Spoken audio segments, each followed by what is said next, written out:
Hi, I'm a soft skill trainer from the Department of Career Planning and Development, Chandigarh University, and today we are going to discuss about some questions being asked in our interview. And the question sometimes being asked in an interview is based on making some guesses, or we are being given some case or a question which is based on to solve a problem. So, how to go for that solving that particular problem and how we can address to that question is what we are going to discuss today. And it's about cracking guesstimates. So, what is guesstimates? It means guess plus estimates. We are guessing and making some estimates regarding the question that is being asked to us. So let's understand what it is and how we have to go for solving this type of question.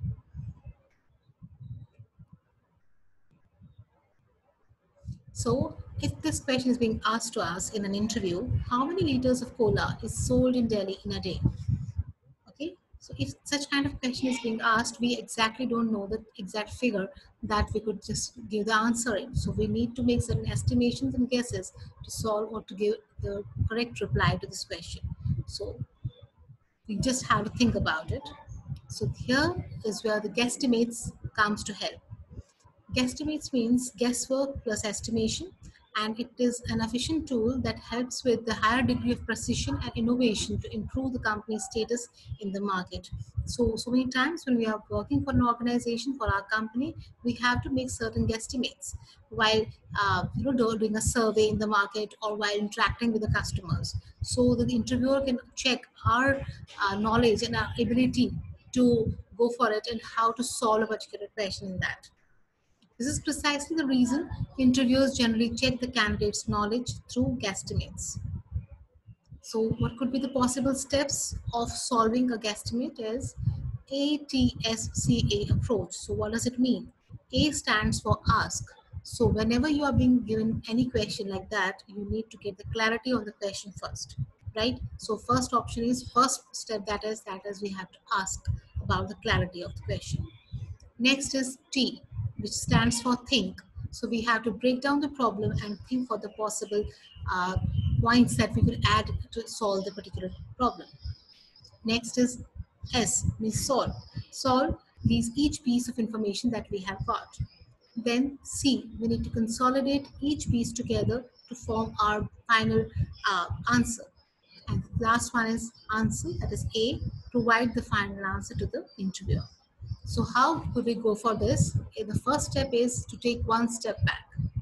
Try to understand what the question really means.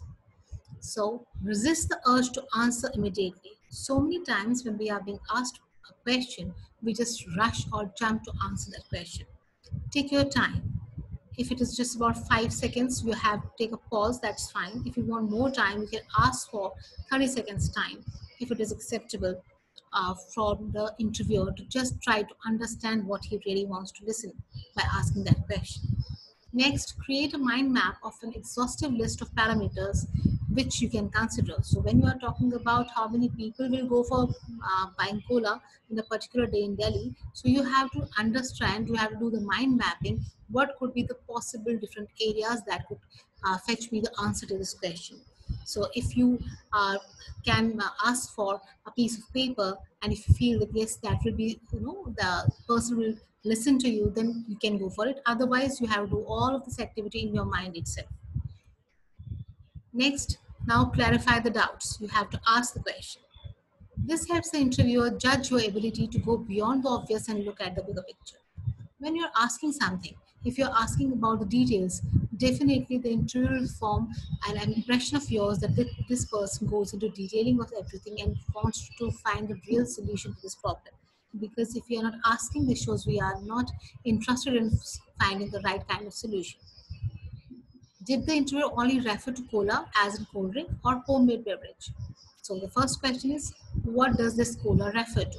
Then, is it referring to only Delhi city or complete NCR? What time are we talking about? Are we talking about a normal day or some special days, like a festival when people throng to Delhi? So definitely the consumer or the consumption of cola on that particular day will be more, right? So not only do you showcase that you are trying to be exhaustive with your assumptions, you also limit the scope of your own solution. With the number of variables possible in a guesstimate, this improves your chances of giving a structured, uncorrelated approach which is easier to follow and predict. So this means when you are asking such questions, you're not only showing that how good you are at solving something, but at the same time you are helping yourself out to find the solution and get to the solution more quickly. Next is the next step. When you have got the clarity on the question, break it down into smaller problems. So what could be the possible total population of the city? What could be the income category of consumers, the age groups, and different types of consumers that I can get? This means the different variety of the brand that I am having. How many consumers will go for which brand? So these are basic in broader view the main categories under which you can think about, or you can make some guesstimates while breaking down into small pieces. So when we are talking about income category of consumers, this means we are talking about the people who are above poverty line and the people who are below poverty line. Then when we are talking about age groups, let us start from 5 to 20, then 21 to 40, 41 to 60, and 60 above.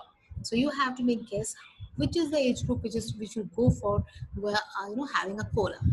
Next is the type of consumer. This means whether somebody will like to have 1 liter bottle, somebody will go for half a liter, or somebody for the smaller packaging. So now let's try to solve each parameter, each piece of information that you are going to make a guess on.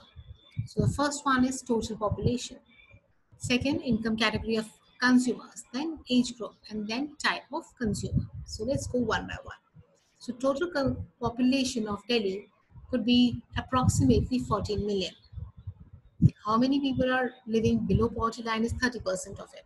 So this means 10%, that means 10 million people can opt for cola because people who are below poverty line cannot enjoy such drinks, right?